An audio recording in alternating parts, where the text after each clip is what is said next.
Эта пожилая вдова прожила счастливую жизнь.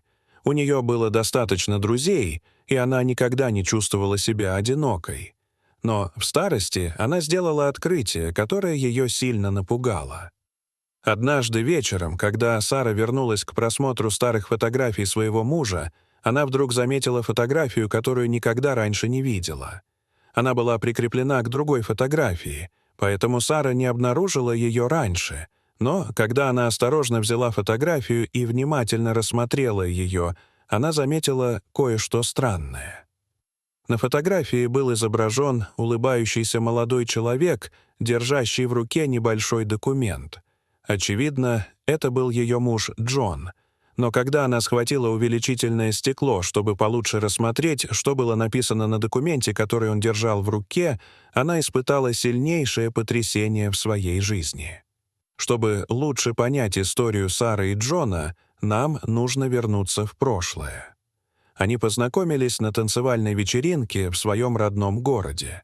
Сара была дочерью мэра и происходила из богатой семьи. Однажды вечером она надела свое самое красивое платье и пошла с подругой на танцевальную вечеринку. Когда они пришли, все взгляды были прикованы к Саре, самой красивой девушке в городе. Но как бы прекрасно она ни выглядела, ни один парень не осмелился пригласить ее на танец. Она была знатного происхождения, и они не думали, что у них с ней есть шанс. Пока один из парней внезапно не сделал шаг и не приблизился к ней. Парень показался Саре незнакомым, поэтому она подумала, что он должно быть из другого города. Молодой человек поцеловал ей руку и с дерзкой улыбкой на лице спросил, не хочет ли самая красивая девушка в мире потанцевать с ним. Сара согласилась, и пара танцевала всю ночь напролет.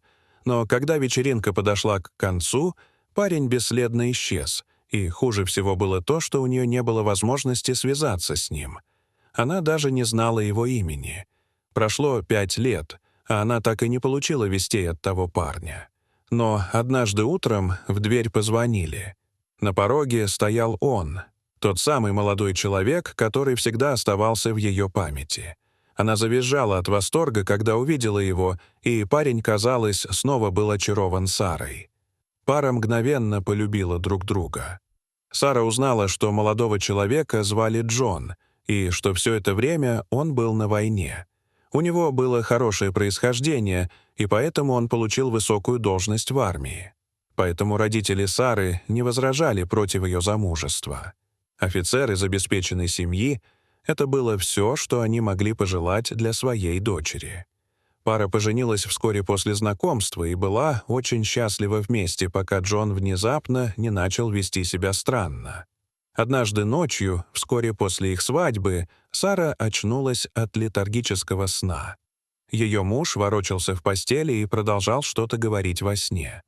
«Нет, Джон, пожалуйста», — пробормотал он с болью. Сара не понимала, почему он разговаривает сам с собой, но сон ее мужа становился все более и более мучительным, пока внезапно он не начал кричать «Джон, нет!». Сара в испуге разбудила своего мужа. «Милый, тебе снится кошмар», и нежно встряхнула его и обняла. Но оказалось, что этот кошмар не был единичным, поскольку он часто повторялся. Когда Сара спрашивала своего мужа об этом, он всегда отвечал уклончиво. «Ничего особенного», — говорил он, но это было далеко от истины. К сожалению, Сара так и не услышала объяснения, потому что после десятков счастливых лет совместной жизни ее муж умер в возрасте 83 лет. В течение нескольких месяцев Сара была безутешна, пока не решила, что так больше продолжаться не может. Джон никогда не хотел, чтобы она была несчастна после его смерти, и она делала все, что могла, чтобы наилучшим образом прожить оставшуюся жизнь. Прошли годы, и Сара снова почувствовала себя счастливой. Она полностью восстановилась, но ей по-прежнему нравилось рассматривать старые фотографии своего мужа, пока однажды она не наткнулась на совершенно особенную фотографию. Фотография была прикреплена к другой, но ей удалось открыть ее с помощью ножа для вскрытия писем. На фотографии она увидела своего мужа, который был еще молод. У него в руке был документ, и она, улыбаясь, взяла лупу, чтобы рассмотреть содержимое документа, но когда она это сделала, то сильно испугалась. Документ оказался паспортом. Но имя, которое попалось ей на глаза, было неправильным. Кто такой Джейкоб Питерс? Сара была потрясена и не могла поверить своим глазам. Она смотрела снова и снова, но имя и фотография в паспорте не менялись. Это был ее муж. Но почему он все это время скрывал свою личность? Чтобы выяснить это, Сара, которая по-прежнему была в добром здравии, решила поискать в интернете. Медленно, буква за буквой, она ввела в строку поиска паспортное имя. Но она была не совсем готова к тому, что обнаружила. Джейкоб Питерс был простым пехотинцем, который погиб в бою.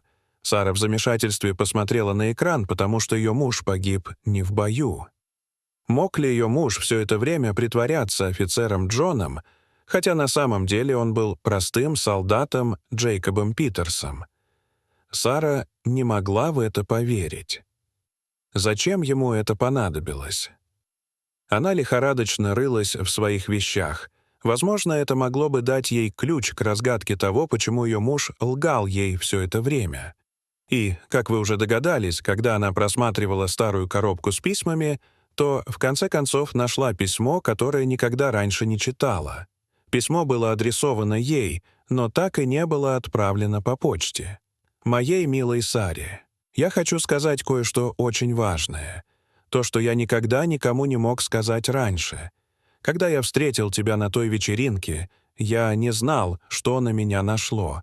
Я знал, что был слишком скромен, чтобы танцевать с тобой, не говоря уже о том, чтобы жениться на тебе, но я не мог себя контролировать. Ты была самой красивой девушкой, которую я когда-либо видел в своей жизни, и я полюбил тебя с первого взгляда. Но мы не могли быть вместе, в этом я был уверен. Вот почему я ушел от тебя в ту ночь. Вскоре после этого меня призвали в армию, и я познакомился с офицером Джоном Смитом. Джон происходил из хорошей семьи, а я был низкого происхождения, но в армии это не имело большого значения. Вскоре мы стали лучшими друзьями, но когда Джон Смит попал под бомбу и погиб, мой мир на мгновение рухнул. Мне до сих пор часто снятся кошмары об этом. Однако, к моему великому стыду, я решил притвориться Джоном. У нас обоих не осталось родных, и я был единственным выжившим из нашего батальона в тот день, так что не осталось никого, кто мог бы нас узнать. Я решил, что это единственный способ жениться на девушке моей мечты. Поэтому я продолжал притворяться офицером Джоном Смитом, который происходил из хорошей семьи. Мне очень жаль, что я лгал все эти годы, дорогая Сара, но я ничего не мог с собой поделать. Каждый день, когда я был вдали от тебя, мое сердце немного разбивалось, как фарфоровая чаша. Каждый день, проведенный с тобой, — это подарок, за который я буду вечно благодарен, моя милая. Я надеюсь, что когда-нибудь ты сможешь простить меня. Искренне, твой любящий муж». На глаза Сары снова навернулись слезы, когда она читала письмо мужа. Все эти годы ее муж притворялся кем-то другим, только чтобы быть с ней. Конечно, она простила его, она все еще любила его всем сердцем. Прочитав письмо, она осторожно прижалась губами к бумаге, сказав: «Прощай, милый. Я прощаю тебя и всегда буду любить». Она медленно положила письмо обратно в коробку и с грустной улыбкой посмотрела в окно, вспоминая своего милого и замечательного мужа. Дорогие зрители, что вы думаете об этой истории? Расскажите, пожалуйста, в комментариях. А если вам понравилось это видео, то ставьте лайк и подписывайтесь на наш канал. До свидания.